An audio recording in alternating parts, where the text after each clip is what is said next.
Hello students, आज हम part 3 संधि पढ़ेंगे। संधि जॉइनिंग वर्ड्स।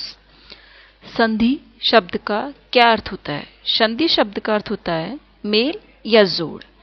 किसका जोड़? दो ध्वनियों का जोड़।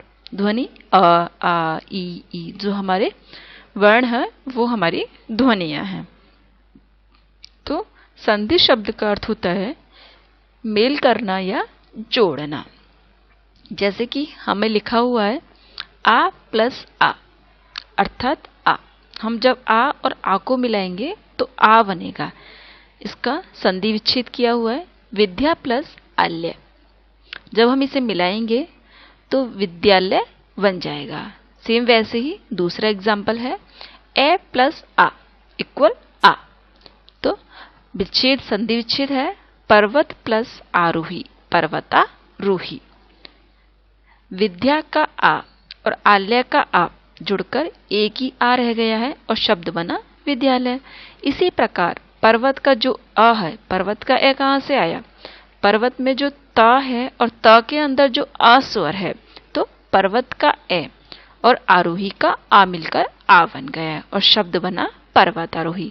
वर्णों की इसी मेल को हम संधि कहते हैं। वर्णों के इसी मेल को संधि कहा जाता है। पहले शब्द के अंतिम वर्ण, पहले शब्द के अंतिम वर्ण और दूसरे शब्द का पहला वर्ण, उसको मिलाने से जो परिवर्तन आता है उसे हम संधि कहते हैं। पहले शब्द का अंतिम वर्ण अर्थात एग्जाम्पल हमने अभी जस्ट देखा विद्यालय। तो पहले शब्द का अंतिम वर्ण है या और या में आ स्वर है, तो पहले शब्द का अंतिम वर्ण हुआ आ और दूसरे शब्द का पहला वर्ण हुआ आ।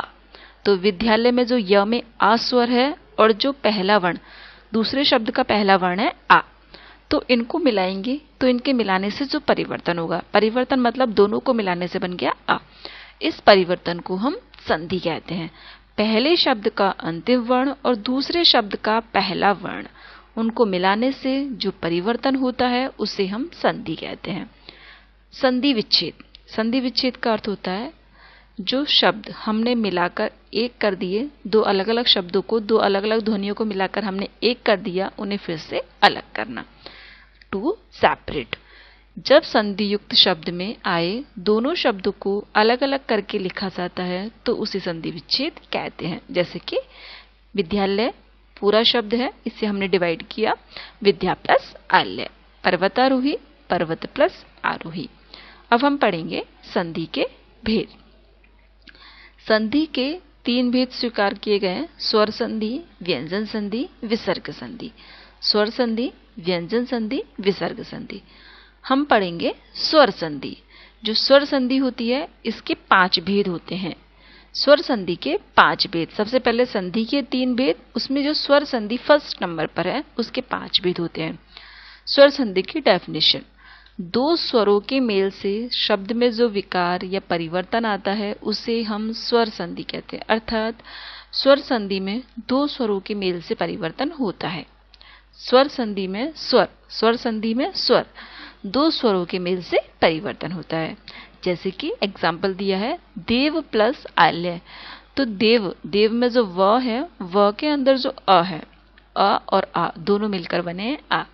तो जो स्वर संधि है उसके 5 भेद है। पहला है दीर्घ संधि, दूसरा है गुण संधि, तीसरा वृद्धि संधि, यण संधि और अयादि संधि। हमें पिक्चर के माध्यम से समझाया है दीर्घ संधि, गुण संधि, वृद्धि संधि, यण संधि, अयादि संधि। ठीक है। अब हम सबसे पहले पढ़ेंगे दीर्घ संधि। दीर्घ, दीर्घ का अर्थ होता है बड़ा। ऋस्व का अर्थ हमने पढ़ा छोटा होता है, लघु होता है, दीर्घ का अर्थ होता है बड़ा।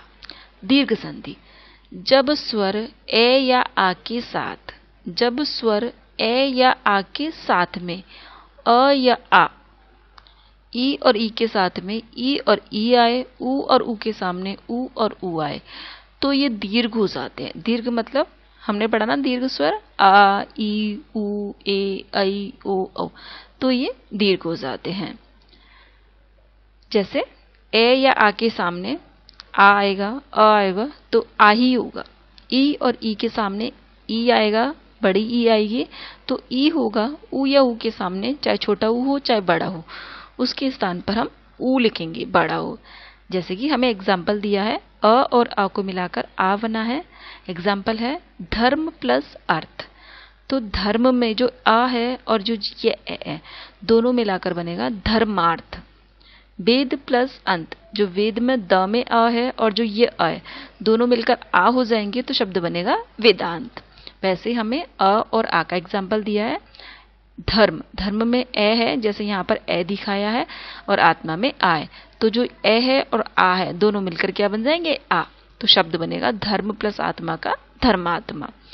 पुस्तक प्लस आल्य, तो क में जो अ है और जो आ है दोनों मिलाकर बनेगा आ, तो शब्द बन जाएगा पुस्तक। पुस्तक को हमने एज इट इज लिखा, फिर जो आ, तो क के बाद आ गया और फिर ल और य।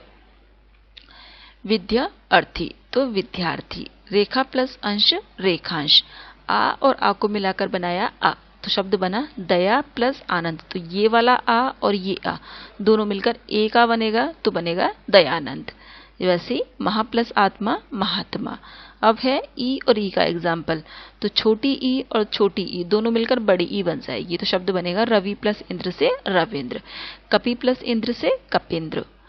अब छोटी ई और बड़ी ई मिलकर भी बड़ी ई बनेगी, मतलब हमारे सामने आ, ई और ऊ ही आदेश होंगे। क्या आदेश होगा, आ, ई और ऊ। दीर्घ स्वर ही आदेश होगा, लघु स्वर आदेश नहीं होगा। हरि प्लस ईश हरीश।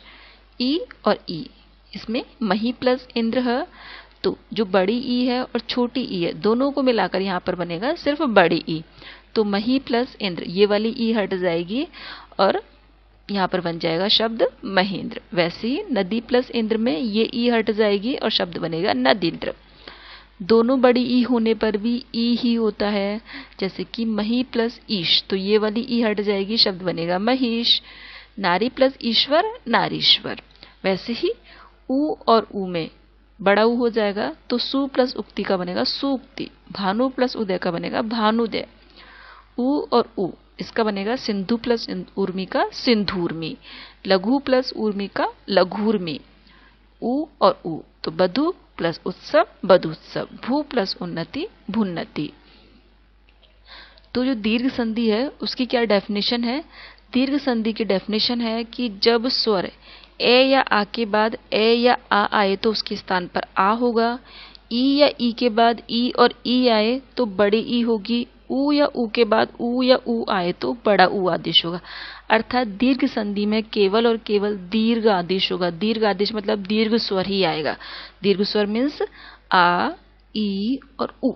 इसके अंतर्गत दीर्घ संधि के अंतर्गत आ, ई और ऊ के एग्जाम्पल होते हैं। तो जब स्वर ए या आ के बाद ए या आ आए तो आ होगा, ई या ई के बाद ई या ई आए तो ई होगा, ऊ या ऊ के बाद ऊ या ऊ आए तो ऊ आदेश होगा। तो केवल दीर्घ स्वर ही आदेश होगा, आ, ई और ऊ। यह है हमारी दीर्घ संधि। दीर्घ संधि में क्या होता है, दीर्घ आदेश होता है। आदेश होना मतलब दीर्घ स्वर ही माना जाता है, दीर्घ स्वर को ही हम मानते हैं। Thank you.